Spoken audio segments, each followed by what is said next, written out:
Hello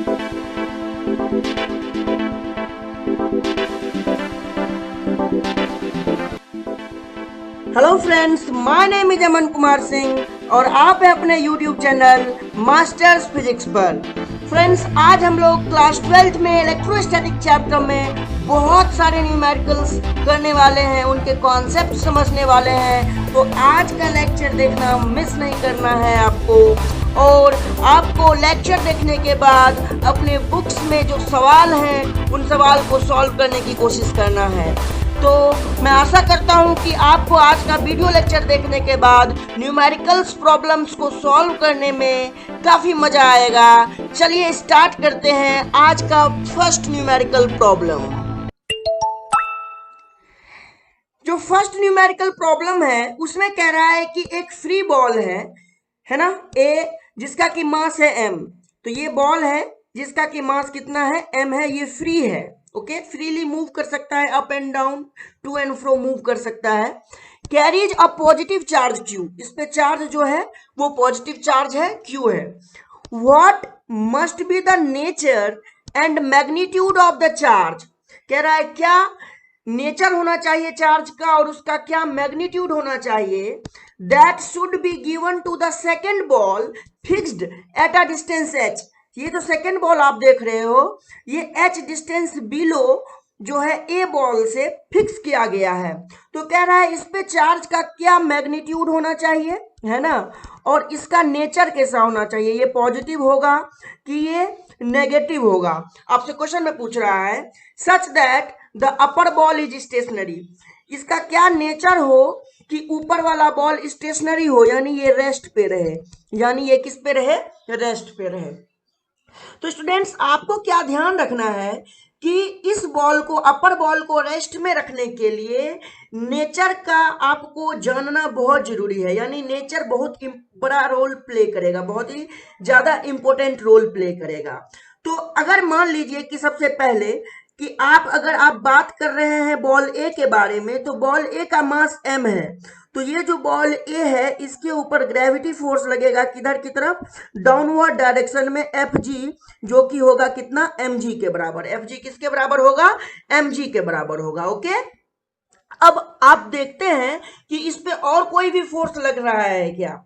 मान लीजिए आपने चार्ज का मैग्नीट्यूड Q माना है और उसका नेचर माना पहले नेगेटिव। तो अगर आपने नेगेटिव चार्ज यहाँ पे माना और यहाँ पे चार्ज पॉजिटिव है, तो आप क्या देखेंगे कि एक अट्रैक्शन कूलॉम फोर्स लगेगा, है ना, कूलॉम का अट्रैक्शन फोर्स लगेगा डाउनवर्ड डायरेक्शन में।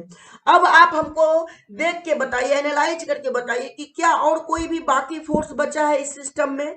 तो आपका आंसर होगा नहीं। यानी ए बॉल के पास, ए बॉल पे, जो बॉल ए है उस पे एक फोर्स तो लग गया ग्रेविटी फोर्स, और एक फोर्स लग गया क्या, कूलॉम फोर्स या इलेक्ट्रोस्टैटिक फोर्स। दोनों किस डायरेक्शन में है, डाउनवर्ड डायरेक्शन में है। ये तब है जब आपने नेचर क्या माना, नेगेटिव माना, किसका, कैपिटल क्यू का। तो अगर ये डाउनवर्ड डायरेक्शन में है तो क्या ये रेस्ट पे रहेगा, क्या ये रेस्ट पे रहेगा, तो बिल्कुल नहीं, ये रेस्ट पे नहीं रह सकता। अब क्या करें, अब हमें क्या करना होगा कि चार्ज का नेचर चेंज करना होगा। तो अब मान के चलते हैं कि जो लोअर फिक्स्ड बॉल है उसका नेचर जो है वो पॉजिटिव है। तो अब देखिए ये अपर बॉल है, ये बॉल ए है, और ये हमारा लोअर बॉल है जो कि हमारा बॉल बी है। इसका जो नेचर मानिए प्लस मानिए, और मान लीजिए कि मैग्नीट्यूड क्यू है जो कि आपको कैलकुलेट करना है। नेचर आपने कैलकुलेट कर लिया, अब मैग्नीट्यूड के ऊपर चलेंगे।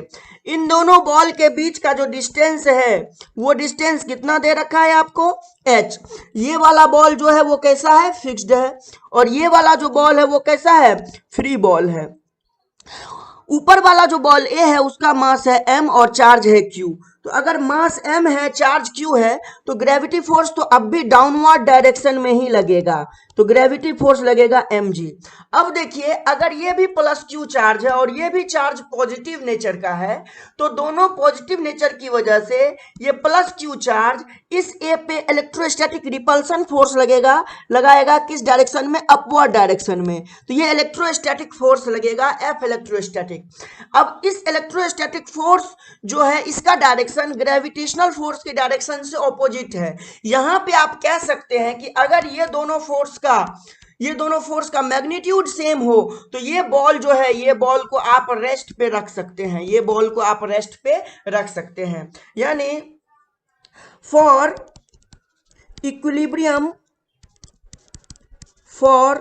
Equilibrium of ball A,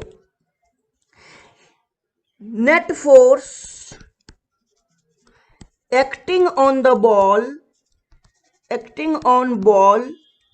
will be equal to zero. यानी कि आप क्या देख रहे हैं कि ये जो हमारा बॉल है, इसके ऊपर जो फोर्स लग रहा है इलेक्ट्रोस्टैटिक, वो किसको बैलेंस कर ले? ग्रेविटेशनल फोर्स को बैलेंस कर ले। अब ग्रेविटेशनल फोर्स हमारा क्या था? mg था, और ये हमारा बॉल ए है, और ये अभी किस कंडीशन में है? रेस्ट कंडीशन में है। तो इलेक्ट्रोस्टैटिक फोर्स क्या लिखेंगे आप? के क्यू स्मॉल क्यू अपॉन में दोनों बॉल के बीच का डिस्टेंस h था, तो h स्क्वायर। तो अगर मैं कहूं कि net force on A should be equals to zero, तो इसका मतलब ये हुआ कि इलेक्ट्रोस्टैटिक फोर्स ग्रेविटेशनल फोर्स को के इक्वल होना चाहिए। तो इलेक्ट्रोस्टैटिक फोर्स को आप क्या लिखेंगे? K q q by h square equals to gravitational force को क्या लिखेंगे? एम जी लिखेंगे। अब आप के को क्या लिख सकते हैं? 1/4πε0। अगर आपने मीडियम जो है उसमें एयर को एज्यूम किया हुआ है तो यहां पे लिखेंगे q q by h square equals to m g. आपसे पूछा गया है कैपिटल क्यू का मैग्नीट्यूड, तो कैपिटल क्यू कितना हो जाएगा? ये हो जाएगा 4πε0 into m g h square upon में स्मॉल क्यू। तो ये आपका चार्ज का क्या हो गया? मैग्नीट्यूड हो गया, जो कि बॉल बी पे होना चाहिए, और इसका नेचर कैसा होगा? नेचर जो होगा वो कैसा होना चाहिए? पॉजिटिव होना चाहिए। पॉजिटिव होगा तभी बॉल ए जो होगा वो रेस्ट कंडीशन में होगा, है ना। और अगर ये नेगेटिव हो गया क्यू का नेचर, तो बॉल ए जो है वो रेस्ट में नहीं रहेगा, वो डाउनवर्ड डायरेक्शन में आ जाएगा, नीचे आना स्टार्ट कर देगा। ओके, तो चलिए बढ़ते हैं हम लोग नेक्स्ट प्रॉब्लम की तरफ।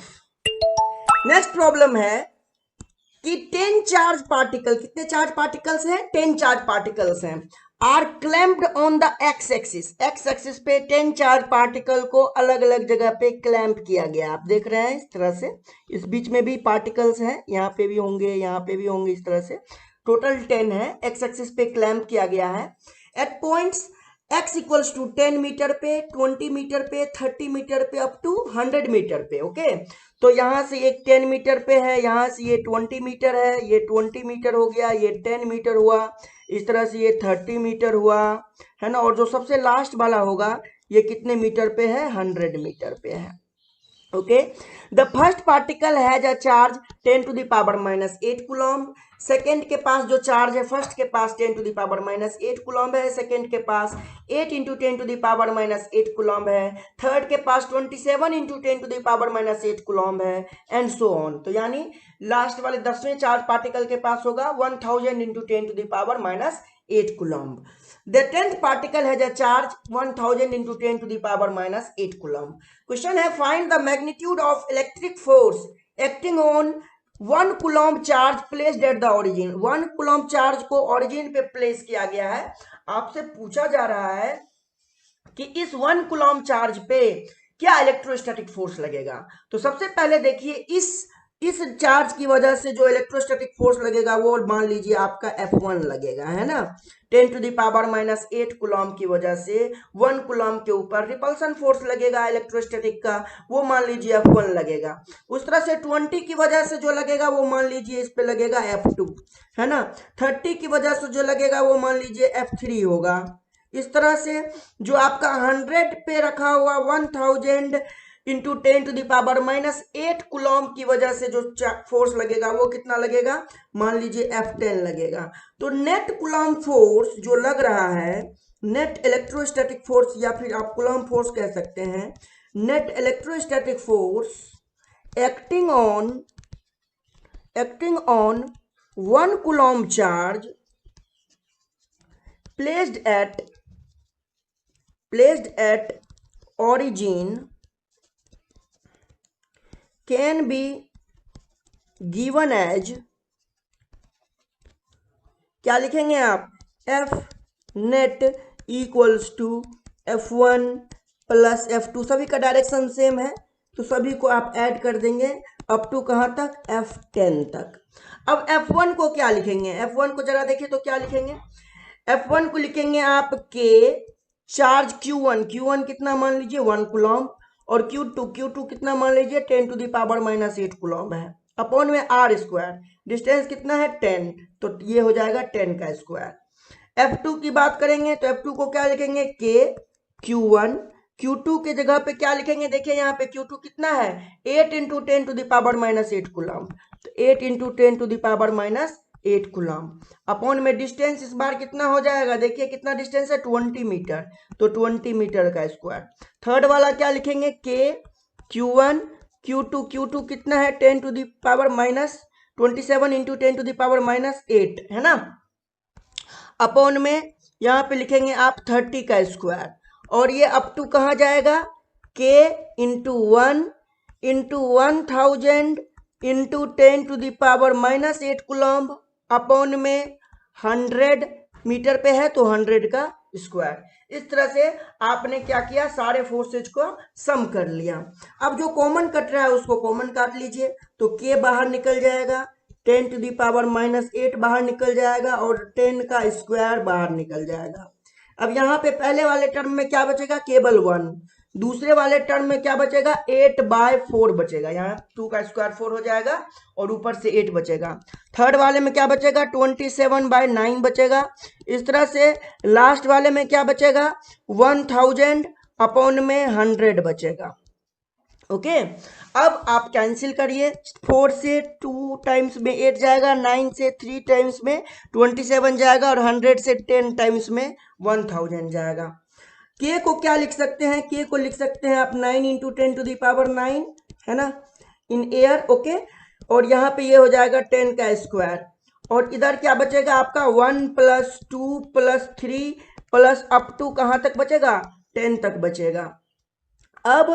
अब जो है आप 10 स्क्वायर को यहाँ से काटेंगे तो 7 टाइम्स में कटेगा, तो ये हो जाएगा 9 into 10 to the power 7 into 10 to the power -8। अब यहाँ पे फॉर्मूला लगाइए, अगर ये 1 plus 2 plus 3 plus up to n तक हो तो इनका सम होता है, सम का फॉर्मूला होता है n इंटू n प्लस 1/2। तो यहाँ पे क्या लिखेंगे, n वहाँ टर्म कौन सा है 10, तो लिखेंगे 10 इंटू 10 प्लस 1 अपॉन में 2। ओके, यहाँ से 2 से ये 5 टाइम्स में कैंसिल हो जाएगा, और यहाँ 7 और यहाँ -8 है, 10 टू द पावर 7 है, और ये 10 टू द पावर -8 है, ये बचेगा 10 टू द पावर -1, और ये कितना हो जाएगा 5 इंटू 11 यानी 55। अब 9 से मल्टीप्लाई करिए, 9 5 जा 45, और 9 5 जा 45 प्लस 4 49, यानी इतना हो गया, यानी ये कितना बचा हमारा 49.5 न्यूटन।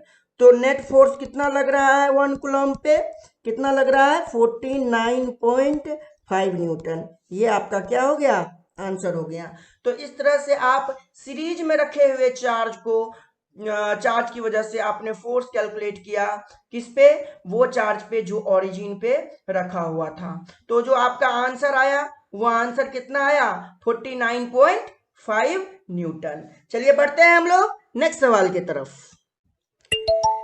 नेक्स्ट सवाल क्या है अपने पास, नेक्स्ट क्वेश्चन में है टू आइडेंटिकली चार्ज्ड स्फीयर्स, यानी दो स्फीयर्स है आइडेंटिकल चार्ज्ड है, यानी दोनों पे स्मॉल क्यू है। आइडेंटिकल का कहने का मतलब चार्ज भी सेम और मास भी सेम है ना। आर सस्पेंडेड बाय स्ट्रिंग्स, दो स्ट्रिंग्स हैं दिख रहा है आपको, ऑफ इक्वल लेंथ, दोनों का लेंथ आपने क्या ले रखा है, एल ले रखा है। The string makes an angle of 30 degree with each other, दोनों एक दूसरे के साथ कितना एंगल बना रहा है, 30 डिग्री एंगल बना रहा है। Okay, with each other when suspended in a liquid of density 0.8 gram per centimeter cube the angle remains same। कह रहा है जब इसको हम लोग किसी लिक्विड के डेंसिटी में, यानी मान लीजिए हम लोग रो में इसको जब रखते हैं तो एंगल में कोई चेंज नहीं होता, एंगल अभी भी ये 30 डिग्री ही रहता है ना। तो आपसे कह रहा है कि what is the dielectric constant of liquid, इस लिक्विड का डाइलेक्ट्रिक कांस्टेंट यानी एप्सिलॉन आर कितना होगा, ये आपको कैलकुलेट करना है। और स्फीयर जो है इसका डेंसिटी दे रखा है, इसके डेंसिटी को मान लीजिए आप सिग्मा, इसके डेंसिटी को क्या मान लीजिए सिग्मा, और ये वाला जो डेंसिटी है लिक्विड का डेंसिटी, उसके डेंसिटी को मान लीजिए रो, उसको क्या मान लीजिए रो मान लीजिए। तो चलिए हम लोग अब इस प्रॉब्लम्स को एनालाइज करते हैं और कॉन्सेप्ट जानते हैं कि ऐसे प्रॉब्लम को कैसे सॉल्व करना है। अब क्या है, सबसे पहले आप क्या देख रहे हैं कि ये वाला जो बॉल है, ये वाला बॉल, ये बॉल दोनों बॉल जो है, दोनों बॉल के ऊपर चार्ज है Q। तो ऑब्वियस सी बात है कि दोनों बॉल के ऊपर सेम नेचर होने की वजह से ये बॉल एक दूसरे के ऊपर रिपल्सन फोर्स लगा रहा होगा। इस इक्विलिब्रियम कंडीशन में इलेक्ट्रोस्टैटिक रिपल्सन लगा रहा होगा, है कि नहीं। तो इस तरह से ये इलेक्ट्रोस्टैटिक रिपल्सन लगा रहा होगा। क्योंकि दोनों एंगल, दोनों जो थ्रेड है, जो स्ट्रिंग है, वो 30 डिग्री एंगल बना रहा है एक दूसरे के साथ। तो वर्टिकल के साथ जो एंगल बनेगा वो 15 डिग्री बनेगा इधर भी, और वर्टिकल के साथ ये वाला भी स्ट्रिंग 15 डिग्री एंगल बनाएगा। अब स्ट्रिंग में कौन सा फोर्स होता है, टेंशन फोर्स होता है, और टेंशन फोर्स जो होगा वो बॉल से अवे लगेगा। तो मान लीजिए आपने कहा कि ये टेंशन T1 है। ओके, मैं एक बॉल के ऊपर एनालाइज कर रहा हूं, ये हमारा इक्विलिब्रियम कंडीशन है, इक्विलिब्रियम कंडीशन में ही बात हो रही है ना। तो ये हमारा इक्विलिब्रियम कंडीशन में बात हो रही है ना। ये फोर्स जो है इक्विलिब्रियम कंडीशन में लग रहे हैं, ये स्ट्रिंग जो है यहाँ पे इक्विलिब्रियम कंडीशन में है, और वर्टिकल के साथ 15 डिग्री एंगल अभी स्ट्रिंग बना रहा है इक्विलिब्रियम कंडीशन में। अब हम लोग बात करते हैं कि ये वाला जो स्फीयर है, इसके ऊपर एक ग्रेविटी फोर्स भी लग रहा होगा डाउनवर्ड डायरेक्शन में, डाउनवर्ड डायरेक्शन में ग्रेविटी फोर्स लग रहा होगा। और अगर मैं यहाँ पे इसके कंपोनेंट की बात करूं, टेंशन के कंपोनेंट की, तो ये वाला एंगल भी 15 डिग्री हो जाएगा। क्योंकि ये वाला एंगल 15 डिग्री है तो ये वाला भी 15 डिग्री हो जाएगा। तो T1 के दो कंपोनेंट बनेंगे, एक कंपोनेंट होगा T1 cos 15 डिग्री, और ये वाला जो कंपोनेंट हो जाएगा वो हो जाएगा T1 sin 15 degree, T1 sin 15 degree. Okay, तो यानी ये हो जाएगा T1 sin 15 degree. Okay, 15 degree हो जाएगा। अब इक्विलिब्रियम कंडीशन की बात करें, तो अगर आप बात करें फॉर इक्विलिब्रियम ऑफ स्फीयर, तब आप कहेंगे कि जो नेट फोर्स है एक्स डायरेक्शन में, उनका सम भी किसके बराबर होना चाहिए, 0 के बराबर होना चाहिए। मान लीजिए आपने कहा ये डायरेक्शन को x और ये डायरेक्शन को आपने y कहा। ओके, तो summation of F x equals to 0 कहने का क्या मतलब हुआ कि जो इलेक्ट्रोस्टैटिक फोर्स है वो किसके बराबर होना चाहिए, वो होना चाहिए T1 sin 45 डिग्री के बराबर। यहाँ पे क्या है, सिचुएशन क्या है, बॉल जो है, स्फीयर जो है वो एयर में है। तो इलेक्ट्रोस्टैटिक फोर्स जो होगा एयर की कंडीशन में, उसमें के जो होगा वो 1/4 पाई एप्सिलॉन नॉट होगा। इस बात का आपको ध्यान रखना है। अब इसको मान लीजिए आपने कहा कि ये है आपका इक्वेशन ए। अब आप अगर बात करें y डायरेक्शन में, तो summation of F y equals to 0 आप कहेंगे। अब एफ वाई में देखिए यहाँ पे क्या है, T1 cos 15 डिग्री, और यहाँ पे क्या है एफ जी। तो यहाँ पे क्या लिखेंगे कि T1 cos 15 degree, T1 cos 15 degree किसके बराबर होना चाहिए, एफ जी के। यानी कि एफ जी, यानी एफ जी किसके बराबर हुआ, एम जी के बराबर हुआ। तो एम जी किसके बराबर हो जाना चाहिए, T1 cos 15 डिग्री के बराबर होना चाहिए। ये इक्वेशन हो गया आपका बी। आप क्या करिए, डिवाइड कर दीजिए इक्वेशन ए और बी को। तो divide equation A and B. आप यहाँ पे क्या देखेंगे, T1 sin 15 degree equals to electrostatic force upon में T1 cos 15 डिग्री, है ना, और इधर अपॉन में हो जाएगा mg। ओके, T1 से T1 कैंसिल हो जाएगा, तो sin 15 बाय cos 15 कितना हो जाएगा, tan 15 डिग्री हो जाएगा, और ये किसके बराबर हो गया, fe अपॉन में mg के। इक्वेशन आप इसको 1 मानिए, इसको इक्वेशन आप क्या मानिए, 1 मानिए। अब चलते हैं, हमारा ये वाला सिचुएशन किसमें है, मीडियम में है, और मीडियम में क्या है हमारा, लिक्विड है। यहाँ पे अब एयर नहीं है, यहाँ पे क्या है, लिक्विड है। तो ऑब्वियस सी बात है, जब लिक्विड होगा तो एक एक्स्ट्रा फोर्स आ जाएगा आपके पास, वो फोर्स होगा कौन सा, बुएंसी फोर्स। तो इस स्फीयर के ऊपर एक फोर्स लग रहा होगा जिसको आप कौन सा फोर्स बोलते हैं, बुएंसी फोर्स भी बोलते हैं। ओके, तो ये आपका बुएंसी फोर्स हो गया। अब सिमिलर सा सिचुएशन है, यहाँ पे भी ये इक्विलिब्रियम में है, यहाँ पे भी ये किस में है, इक्विलिब्रियम कंडीशन में है, और एंगल जो है दोनों स्ट्रिंग के बीच में, वो एंगल अभी भी वही है, दोनों स्ट्रिंग के बीच में 30 डिग्री। तो वर्टिकल के साथ अब भी ये कितना डिग्री बनाएगा, 15 डिग्री बनाएगा। अब जो है ये जो स्ट्रिंग है उसमें जो टेंशन है वो ऑब्वियसली डिफर कर गया होगा, क्योंकि एक एक्सटर्नल फोर्स असिस्ट कर रहा है, दैट इज बॉइंट फोर्स। तो मान लेते हैं कि अब जो टेंशन फोर्स है वो आपका T2 है, वो क्या है, T2 है। तो यहां पे आप क्या देखेंगे कि ये वाला जो एंगल है ये फिर से 15 डिग्री हो गया। अगर आप इलेक्ट्रोस्टैटिक फोर्स की बात करें तो अब मीडियम में जो इलेक्ट्रोस्टैटिक फोर्स लगेगा वो आप मान लेते हैं एफ डैश ई लग रहा होगा, क्योंकि मीडियम है और मीडियम में एप्सिलन आर भी प्रेजेंट होगा, है कि नहीं। तो जब अगर यहाँ एप्सिलन आर है तो के में 1/4 pi epsilon naught epsilon r सभी आएंगे। ओके, तो इसलिए हमने कहा कि इलेक्ट्रोस्टैटिक फोर्स जो है वो एफ डैश ई है।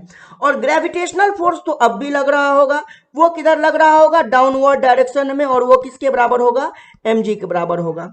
अब आप क्या करिए कि इस T2 के कंपोनेंट तोड़ लीजिए। तो T2 का जो कंपोनेंट तोड़ेंगे वो दो तरफ होगा, एक कंपोनेंट तो इधर की तरफ होगा, इधर वाला कंपोनेंट क्या हो जाएगा, ये हो जाएगा T2 sign 15 degree, T2 sign क्या, 15 डिग्री। ओके, और ये वाला क्या हो जाएगा, T2 cos 15 डिग्री। अब फिर से इक्विलिब्रियम की बात करें, है ना, तो फॉर इक्विलिब्रियम ऑफ स्फीयर, है ना, क्या लिखेंगे, summation of F x equals to 0, और एफ एक्स के डायरेक्शन में कौन है भाई, एफ डैश ई है, और वो किसके बराबर होगा, T2 साइन 15 डिग्री के बराबर होगा। इसको तो इक्वेशन फिर से सी मान लीजिए। नेक्स्ट है summation of F y equals to 0। तो summation of F y equals to 0 आप कह रहे हो, तो एफ वाई डायरेक्शन में, वाई डायरेक्शन में कौन कौन है, बुआइंट फोर्स है, और कौन है, T2 cos 15 डिग्री है, वो किसके बराबर होगा, एफ जी के, किसके बराबर होगा, एफ जी के। यानी बुआइंट फोर्स जो है वो माइनस का प्लस का, आप ऐसे लिख लीजिए इसको कि T2 cos 15 डिग्री को आप क्या लिख सकते हैं, ग्रेविटी फोर्स माइनस का बुआइंट फोर्स। यानी यहां से T2 cos 15 डिग्री जो हुआ वो mg माइनस का बुआइंट फोर्स हो गया। इसको इक्वेशन मान लीजिए आप डी। ओके, अब क्या करेंगे, अब हम लोग बात करते हैं बुआइंट फोर्स के बारे में। तो बुआइंट फोर्स जो है एफ बी जो है वो किसके बराबर होता है, तो एफ बी को क्या लिखेंगे, डेंसिटी ऑफ लिक्विड जो कि आपने रो माना है जी, और मान लेते हैं वॉल्यूम ऑफ बॉल जो है वो वी होगा, मान लेते हैं वॉल्यूम ऑफ बॉल जो है वो वी होगा। अब आप देखिए कि चूंकि ये बॉल जो है वो लिक्विड के इनसाइड है, तो जो वॉल्यूम बॉल का होगा वही वॉल्यूम डिस्प्लेस्ड लिक्विड का भी होगा। ओके, इस बात का आपको ध्यान रखना है। अब हम लोग यहाँ पे क्या कर रहे हैं, डिवाइड करने जा रहे हैं इक्वेशन सी से डी को। तो divide equation C and D, है ना।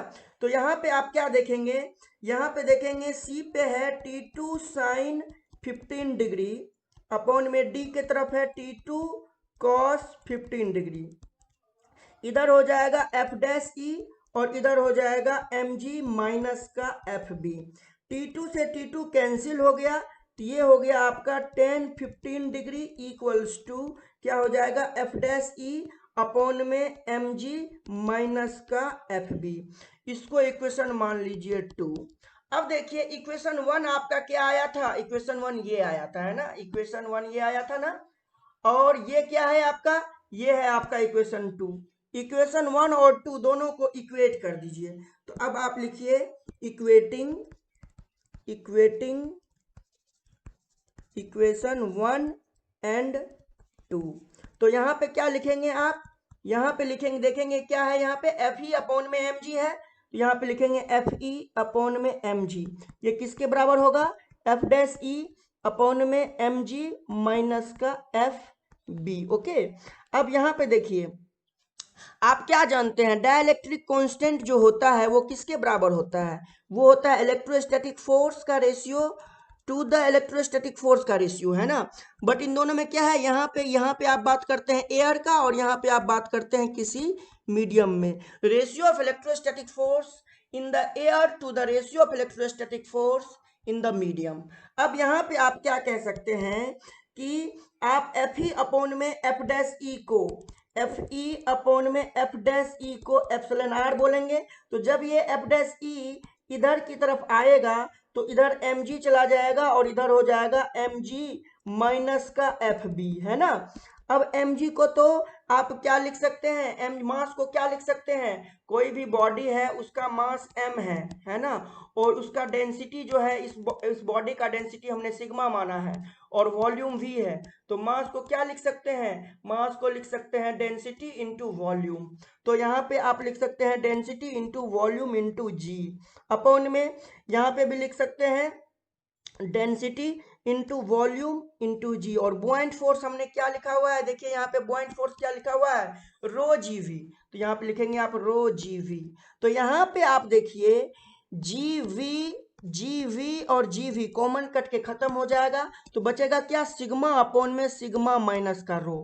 अब आप बताइए सिग्मा आपका कितना दिया हुआ था, सिग्मा कितना आपने माना था 1.6 और रो कितना माना था 0.8। दोनों का यूनिट सेम है इसलिए परेशान होने की जरूरत नहीं है। तो 1.6 बाय 1.6 माइनस 0.8, ये हो जाएगा 1.6 अपॉन में 0.8, पॉइंट से पॉइंट को उड़ा दीजिए, तो ये हो जाएगा 16/8, यानी ये कितने टाइम्स में, 2 टाइम्स में, यानी यहाँ से एप्सिलॉन आर जो आएगा वो आपको कितना आ गया, 2 आ गया। यानी डाइलेक्ट्रिक कांस्टेंट जो है इस लिक्विड का वो कितना है, 2 है। जो डाइलेक्ट्रिक कांस्टेंट है इस लिक्विड का वो कितना है, 2 है। तो इस तरह से आपने देखा कि हमने एक बहुत ही अच्छे तरह से कॉन्सेप्ट के हेल्प से हमने क्वेश्चंस को सॉल्व किया, है ना। तो हमें बेसिकली इक्विलिब्रियम कंडीशन में किसी एक पे एनालाइज करना है, जितने भी फोर्सेज है उन फोर्सेज को, और उनको क्या करना है, इक्वेट करना है। जो भी फोर्सेज होंगे सभी फोर्सेज को हमें ध्यान में रखना है, किसी भी फोर्स को अगर मिस कर देंगे तो हमारा आंसर जो होगा वो गलत हो जाएगा। तो इसलिए हमने आपको पिक्टोरियल प्रेजेंटेशन दिखाया ताकि आपका अंडरस्टैंडिंग जो हो वो प्रॉपर हो। चलिए बढ़ते हैं हम लोग नेक्स्ट सवाल की तरफ। नेक्स्ट प्रॉब्लम है, दो स्मॉल पार्टिकल्स जो है उनको चार्ज किया गया है equal positive charge capital Q से, दिख रहा है आपको, ये दो स्मॉल पार्टिकल्स हैं उनको चार्ज किया गया है कैपिटल क्यू और कैपिटल क्यू से, है ना। ये दोनों चार्ज जो है ये पॉजिटिव नेचर के, ये भी पॉजिटिव है और ये भी पॉजिटिव नेचर के हैं। Are fixed apart at a distance 2a, ये भी फिक्स्ड है यानी ये मूव नहीं कर सकता, और ये भी फिक्स्ड है, ये भी मूव नहीं कर सकता।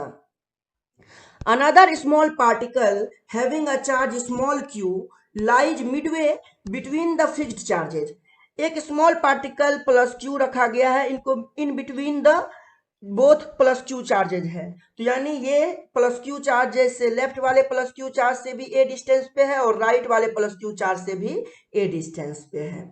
Show that for small displacement relative to a, यानी अगर स्मॉल क्यू को मैं स्मॉल डिस्प्लेस करूं ए के रिस्पेक्ट में, the middle charges execute SHM, तब कह रहा है कि ये मिडिल चार्ज SHM एग्जीक्यूट करेगा।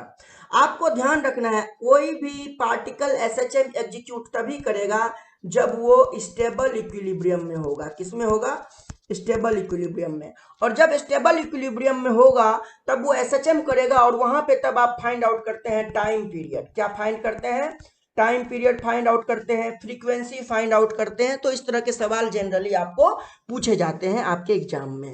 अब क्वेश्चंस का पार्ट है जो 2 पार्ट में क्वेश्चन बना हुआ है। पहला कंडीशन है कि जो स्मॉल क्यू चार्ज दे रखा है वो पॉजिटिव है, यानी हमने पॉजिटिव ले रखा है, और displace along the line joining किया गया है, यानी जो प्लस क्यू चार्ज को ज्वाइन किया गया है जिस लाइन से, उसके अलोंग हमें इसको डिस्प्लेस करना है।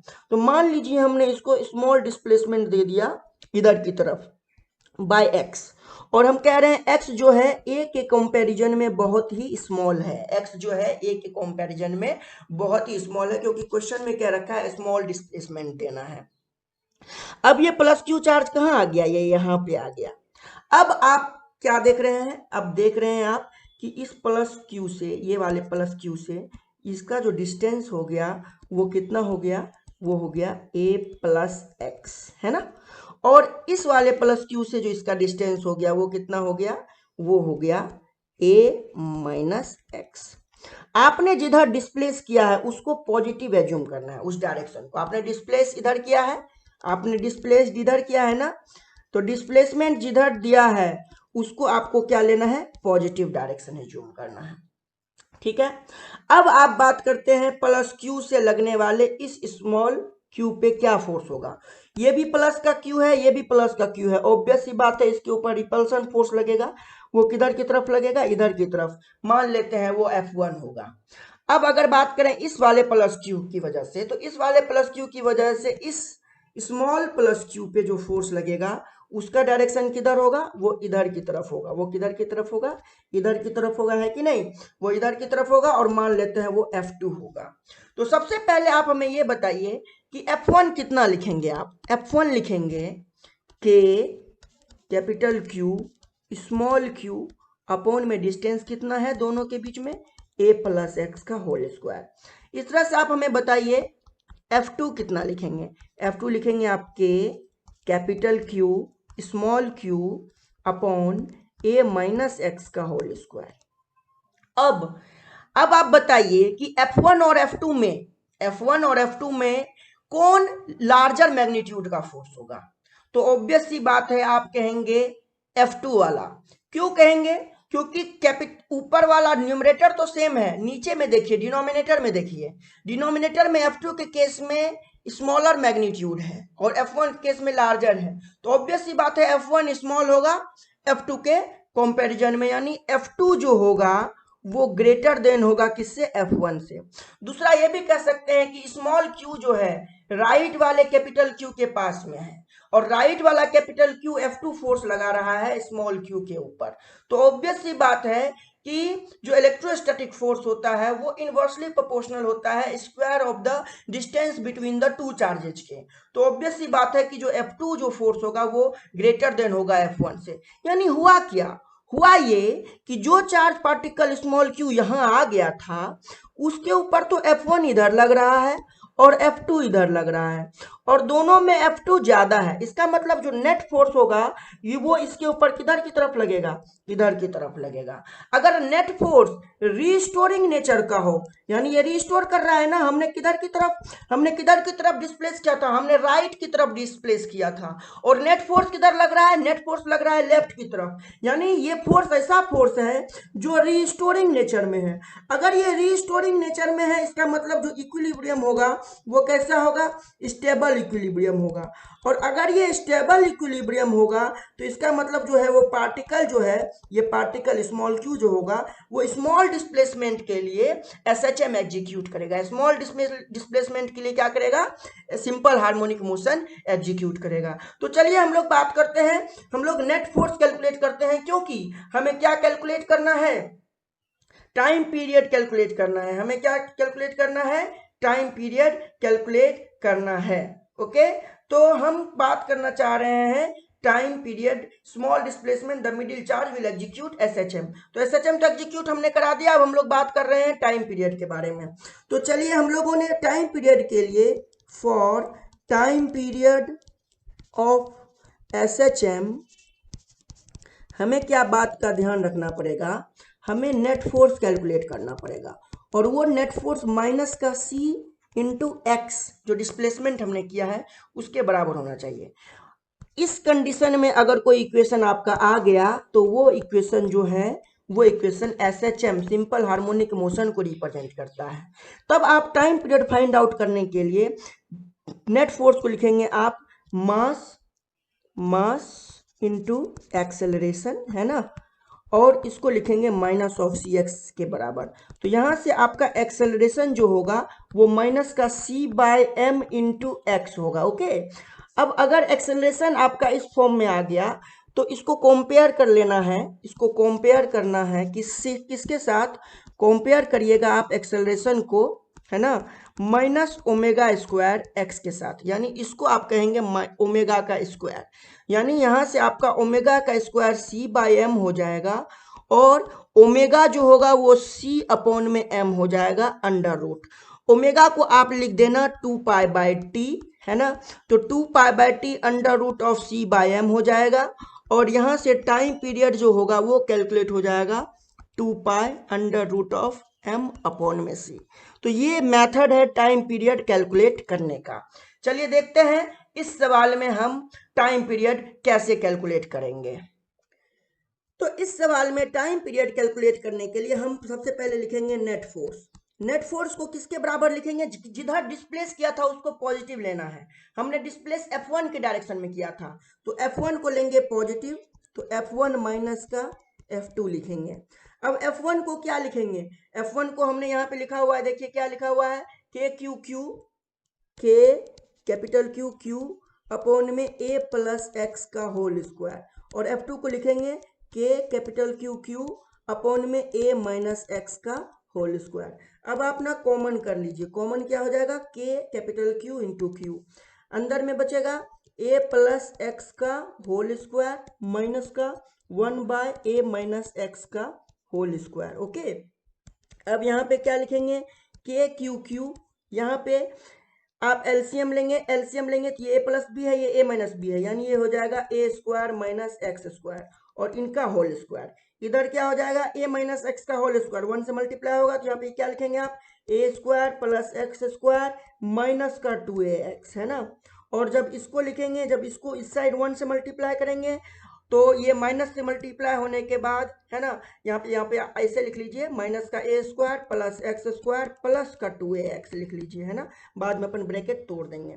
अब यहाँ पे हम क्या लिख सकते हैं, कैपिटल के क्यू, है ना, यहाँ पे लिखेंगे a square plus x square minus 2ax minus a square minus x square minus 2ax upon में a square minus x square का होल स्क्वायर। ओके, अब जो कट रहा है उसको काट दीजिए, तो आप a स्क्वायर एक्स स्क्वायर को आपने कैंसिल कर दिया।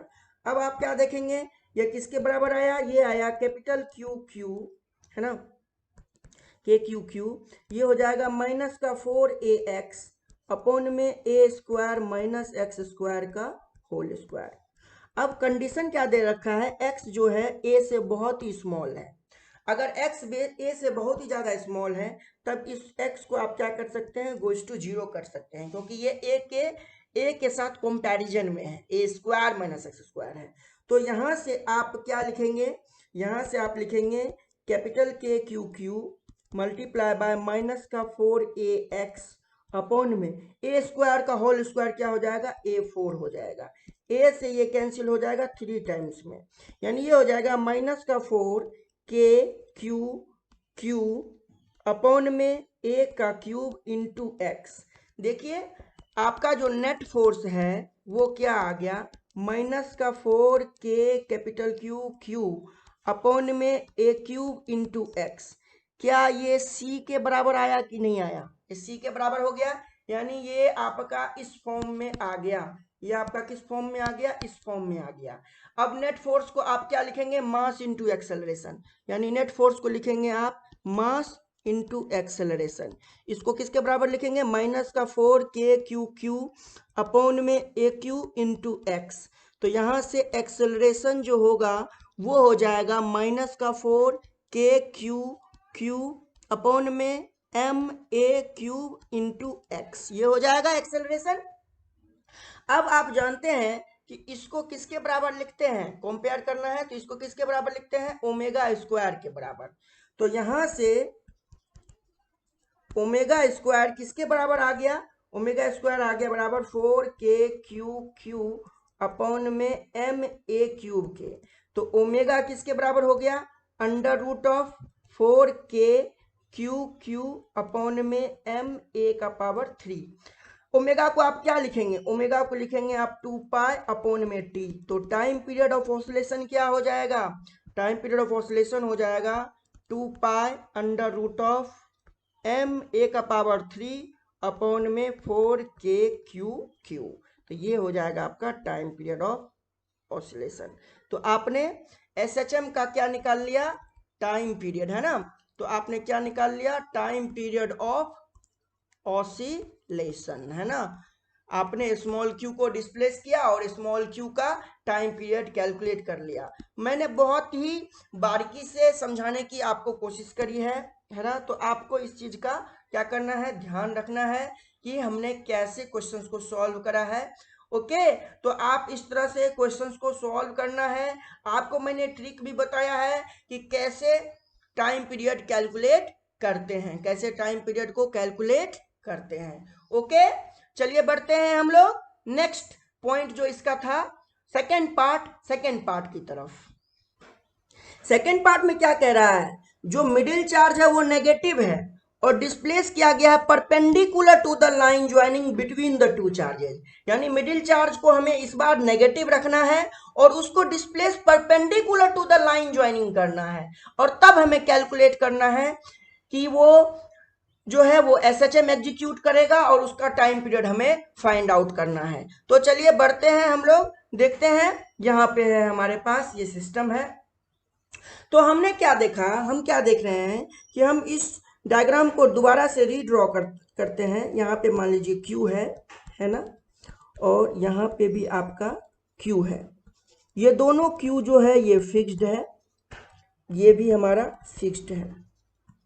दोनों का नेचर पॉजिटिव है और दोनों के बीच का सेपरेशन डिस्टेंस जो है वो 2a दे रखा है आपको, है ना। इसके बीच में एक चार्ज है जिसको आपको कह रहा है नेगेटिव एज्यूम करने के लिए, और डिस्प्लेस किधर की तरफ करने के लिए, perpendicular to the line joining.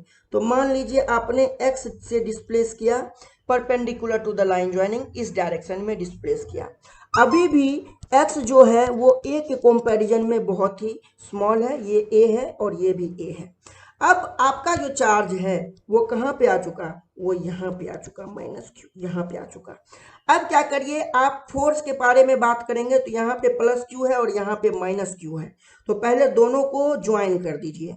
Join करेंगे तो ज्वाइन के लिए डिस्टेंस कितना हो जाएगा, डिस्टेंस हो जाएगा √a² + x², क्योंकि ये 90 डिग्री है, ये x है और ये a है, तो ये हो जाएगा √a² + x²। अब अगर आप बात करें कि इसके लिए क्या होगा, तो ये भी a है और ये भी x है, तो इसके लिए भी आपका डिस्टेंस √a² + x² ही होगा। अब हम लोग बात करते हैं फोर्स का। तो ये पॉजिटिव नेचर का फोर्स है, ये नेगेटिव नेचर का फोर्स है। ऑब्वियस सी बात है कि जो अट्रैक्शन होगा, फोर्स होगा, वो अट्रैक्टिव फोर्स होगा, वो जो कूलॉम्ब फोर्स होगा वो अट्रैक्टिव फोर्स होगा।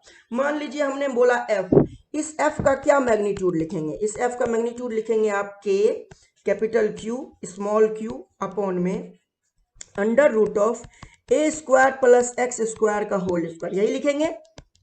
ये कितना हो जाएगा, K capital Q small q upon में रूट कैंसिल हो जाएगा, तो ये बचेगा a² + x²।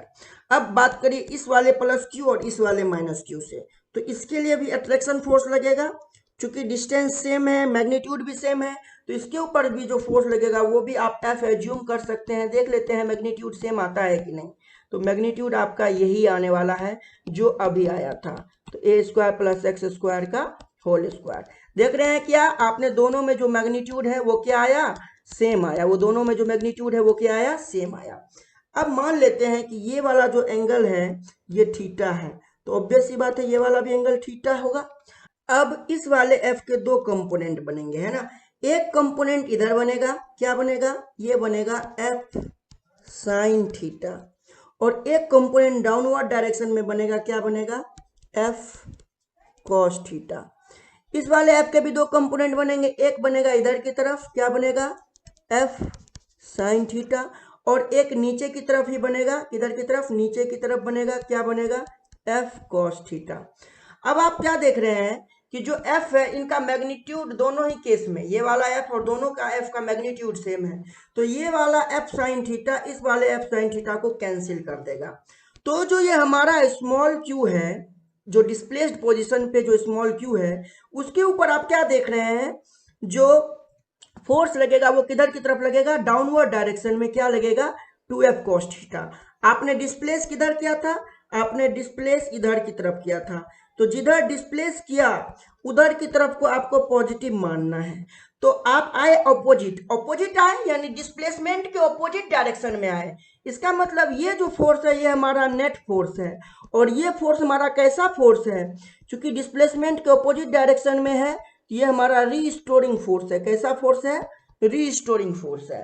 तो यानी अगर ये रीस्टोरिंग फोर्स है तो इसका मतलब जो इक्विलिब्रियम होगा वो स्टेबल इक्विलिब्रियम होगा, और अगर स्टेबल इक्विलिब्रियम होगा तो ये जो पार्टिकल है ये पार्टिकल एसएचएम एग्जीक्यूट करेगा। तो ये तो हमने प्रूव कर दिया कि ये पार्टिकल क्या एग्जीक्यूट करने वाला है, एसएचएम एग्जीक्यूट करने वाला है।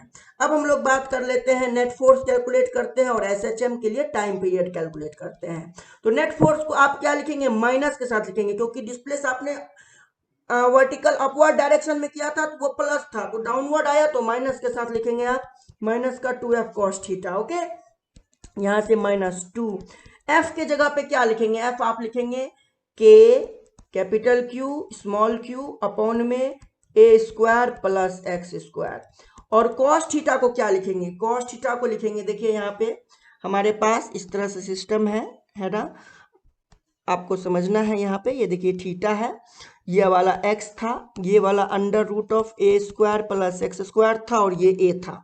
तो cos थीटा क्या लिखेंगे बताइए, बेस अपॉन में हाइपोटेनियस, बेस क्या हो जाएगा x, और हाइपोटेनियस कितना हो जाएगा, under root of a square plus x square.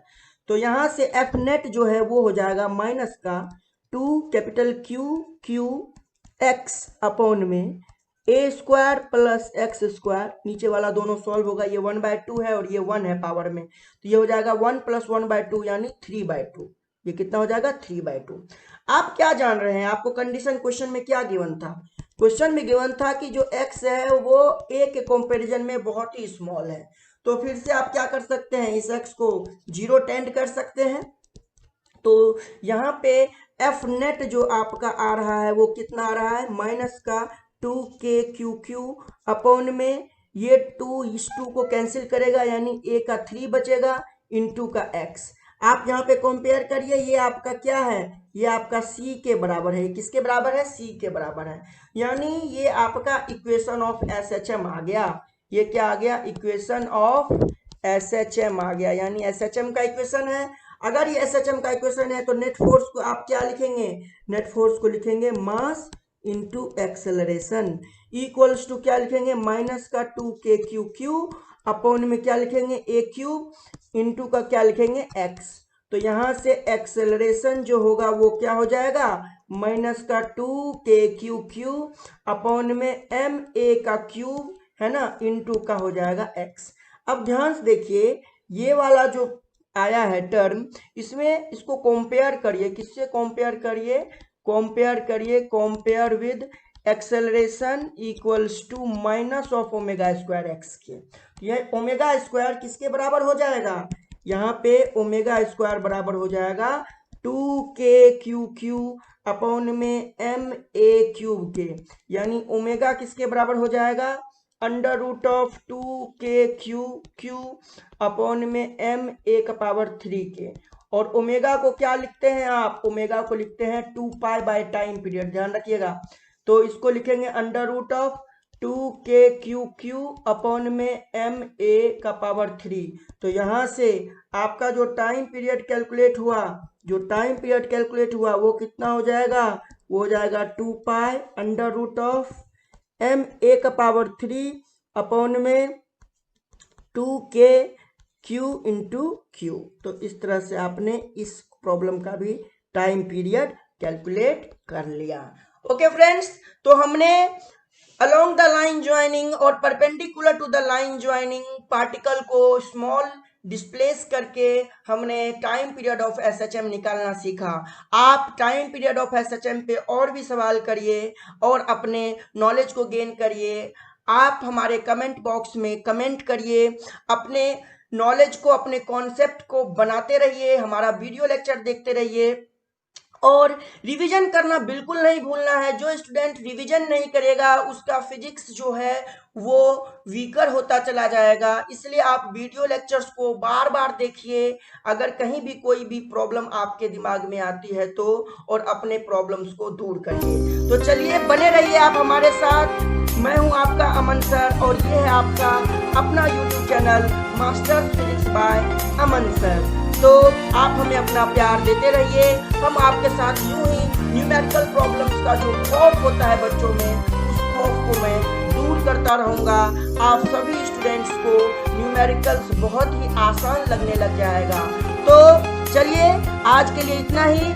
Thank you so much. Thank you friends. Thank you everyone.